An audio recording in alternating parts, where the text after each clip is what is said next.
Otep à tous, bien-aimés frères et sœurs.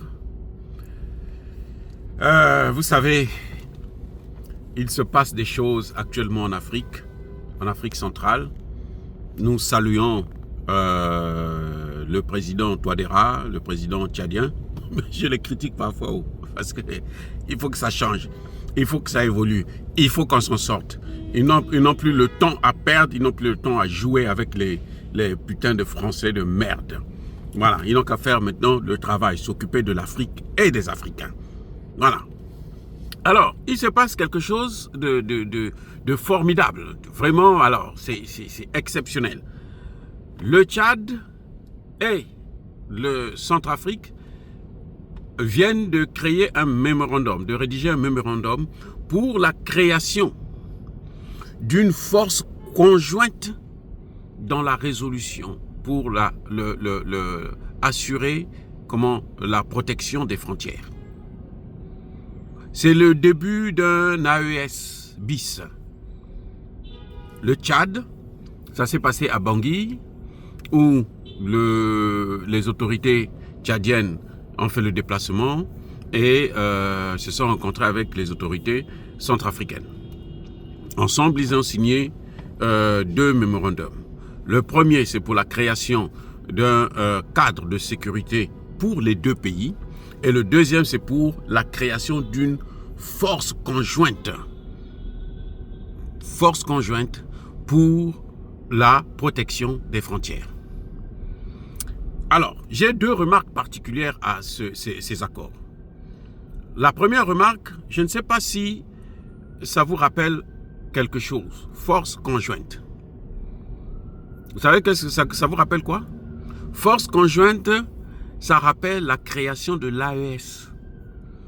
L'AES a été créé sur la base des forces conjointes, la création d'une force conjointe.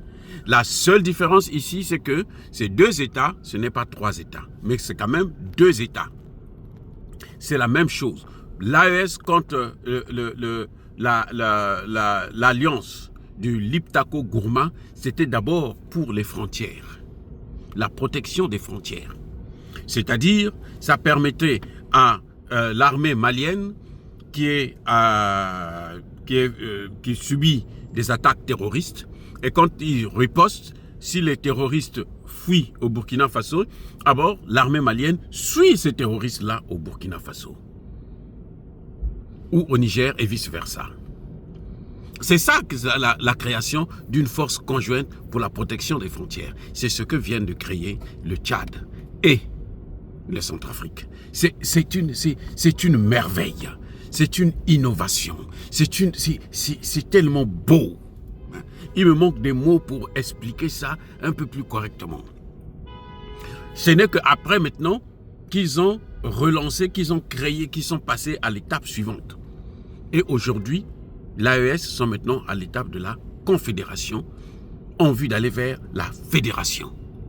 Et c'est ça qui embête les pays de l'OTAN, les impérialistes éternels. C'est ça qui les embête. Maintenant, l'autre remarque qui coule de source, c'est que là où il y a les Américains, entre les frères, ils ne font que se battre. C'est bizarre. Je ne sais pas si je suis le seul à faire cette remarque-là. Là où il y a les Américains, entre frères, ils ne font que se battre. Là où il y a les Français, les Européens, entre frères, il y a toujours la bagarre. Non, lui, il a fait ceci, lui, il a pris cela, lui. Vous voyez, entre le Congo, la RDC et le Rwanda, la RDC et l'Ouganda, la RDC et même le Kenya. C'est-à-dire que les Américains ont tout fait avec leurs alliés de l'OTAN, l'Union européenne. Ils ont tout fait. Depuis 30 ans, ils sont en train de créer, mais alors, une guerre de toutes pièces entre ces pays autour du Congo démocratique. Juste, leur seul objectif, c'est piller les matières premières et puis les prendre gratuitement. Et après, ils disent que, mais oh, l'impérialiste, ce sont les Russes. Mais non, ce n'est pas les Russes, les impérialistes. Les impérialistes, vous les connaissez maintenant. Voyez là où il y a la Russie, il y a la paix. Les Russes sont au Tchad, les Russes sont au Centrafrique. Voilà là où ils sont en train d'avancer, vers l'unité, l'union. Et ça m'amène à la déclaration que les pays des BRICS ont faite hier, à peine hier. Dans l'une de ces clauses, ils parlent de l'adhésion vers l'unification. Ils ne parlent pas de la séparation. Les Français ont même fait de ça un slogan, diviser pour mieux régner. On va les diviser tout le temps, comme ça on va les dominer tous. C'est un slogan pour les Français. Vous voyez? Donc, là où il y a les Russes, c'est la paix. Je veux vous rappeler encore une chose, je crois que j'en ai parlé récemment dans une de mes vidéos, où je disais que je vous parlais des mêmes accords, des accords militaires, mais là ils n'ont pas détaillé, entre le Centrafrique et la RDC. Ils n'ont pas détaillé le contenu des accords, mais il y a un accord comme ça entre le Centrafrique et la RDC, où le Centrafrique s'est engagé. Le ministre de la Défense du Centrafrique a bien précisé que la déstabilisation du Congo ne viendra jamais du Centrafrique. Le seul hic, ce qui nous embête un peu, hein, mais ça, je suis sûr que ça va s'arranger, parce que même les Rwandais eux-mêmes qui sont en Centrafrique, là, ils vont fuir d'eux-mêmes. Le seul hic, c'est la présence des Rwandais au Centrafrique. Parce que ce sont des fouteurs de merde, ce sont des génocidaires, c'est un peuple en qui on ne peut pas avoir confiance, c'est un peuple qui se croit être au-dessus des autres peuples, qui se croit être le coderme à peau noire. Et ça ne marche pas. J'espère que les Rwandais vont comprendre que nous sommes tous égaux et que si on veut vivre ensemble, on doit d'abord commencer par se faire respecter, pas par vouloir prendre ce qui ne vous appartient pas, dominer, prendre par la force les terres, les matières premières et autres en Afrique. Bref, je voudrais montrer ces deux paradoxes-là, hein, entre l'Occident et les Américains, et plutôt les pays de l'Est, la Russie notamment. Hein. Même la Chine maintenant commence à adopter une autre attitude, parce que la Chine avant, la Chine coopérait avec les puissances occidentales pour nous martyriser. C'est la Russie qui a adopté ce système-là, qui a dit non, ça ne passera plus. Et elle a imposé ça au sein des BRICS. Et maintenant, tous les pays du BRICS ont tendance à suivre cette voie, l'unité. Ils ont appelé à un cessez-le-feu au Soudan. Ils ont condamné les forces impérialistes qui vont foutre le bordel au Soudan.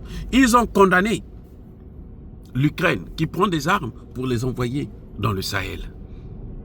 Oui, donc il y a une grande différence, une très grande différence. Et ça montre que les BRICS, en fait, c'est pour nous une solution, c'est pour nous un avenir. Oui, on peut compter sur les BRICS. Parce qu'avec eux, on n'est pas là. Déjà, on vous respecte, on respecte votre souveraineté et on ne vous pille pas, on coopère avec vous, on travaille avec vous, on développe le pays avec vous. On n'a pas besoin de l'aide. L'aide n'a jamais été politiquement neutre. On n'a pas besoin de l'aide. Ce n'est pas l'aide qu'on parle avec les BRICS. C'est la coopération, c'est différent. C'est comme quand je parle de la coopération militaire entre le Centrafrique et le Tchad, c'est une coopération, c'est un échange. Chacun gagne une partie. Il n'y a pas un qui se dit « moi je suis mieux que l'autre ». Et ça, c'est lorsque on a un partenaire qui s'appelle la Russie qu'on peut avoir des choses comme ça, qu'on peut parler des choses comme ça. C'est exactement le Liptako Gourma qui est en train de se naître là au Centrafrique, en Afrique centrale. C'est le Liptako Gourma, l'unité des pays africains. Et ça ne pourra pas se faire avec les Occidentaux. Il y a un autre élément qui m'inquiète un peu. Au Centrafrique, nous avons les Rwandais, qui sont des fouteurs de merde, et vous avez au Tchad les Français, qui sont aussi, eux c'est les grands spécialistes, ils sont même pires que les Rwandais, parce que eux ils commandent les Rwandais. Oui, c'est ça qui est en train de, qui pourra peut-être faire nous impose à mettre un bémol, mais en tout cas, j'encourage personnellement cette idée d'unification entre ces deux pays, de coopération militaire, et je suis sûr que ça va aller jusqu'à la coopération politique et même économique. Parce que nous avons intérêt à être ensemble. Nous avons intérêt à développer nos économies. Nous avons intérêt à vivre ensemble. Nous avons intérêt à créer un marché commun. Si vous avez déjà le marché du litako gourmand des États du Sahel, vous avez un autre marché entre le Centrafrique et le Tchad. J'espère que la RDC, notamment Tshisekedi, qui a été impliqué, qui a beaucoup travaillé avec le président Kaka Déby pour ramener la paix en RDC, j'espère qu'il comprendra que son intérêt, c'est de faire partie de ce petit noyau de groupe en Afrique centrale. Et si on a déjà ces deux pôles de développement-là, c'est clair que l'Afrique va partir, parce que les deux pourront facilement s'unifier puisqu'ils ont des objectifs communs. Et c'est là que nous allons voir l'Afrique évoluer. Donc encore une fois de plus, je salue le général Kaka Déby, je salue le président Touadéra, je salue les deux gouvernements, je salue ces populations qui soutiennent leurs leaders, et nous sommes sur la bonne voie en Afrique centrale. C'est vraiment une page qui est en train de s'ouvrir, une grande histoire qui est en train de s'écrire en Afrique centrale avec cette coopération entre les deux pays qui ont passé tout le temps en présence des Français de se battre, de se diviser, de s'entretuer et de s'appauvrir en même temps. Là, nous pouvons avoir l'espoir, nous pouvons compter sur l'avancée, nous pouvons compter sur le développement. Dire cela, c'est inciter à la haine ou à la violence? Non, il y a bas, colère, veille, malembe. Encore une fois de plus, bien aimés frères et sœurs, je persiste et je signe. Soyez bénis, soyez abondamment bénis par le Dieu des Kémites et par nos ancêtres évangélisés. Mais que tous ceux qui persécutent le continent africain, le pillent et le déstabilisent, qu'ils soient noirs, blancs, chinois, arabes, juifs, indiens ou qui qu'ils soient punis, maudits, foudroyés, neutralisés, écrasés, effacés par le Dieu des Kémites et par nos ancêtres évangélisés. Vive l'Afrique éternelle, j'ai dit et j'assume.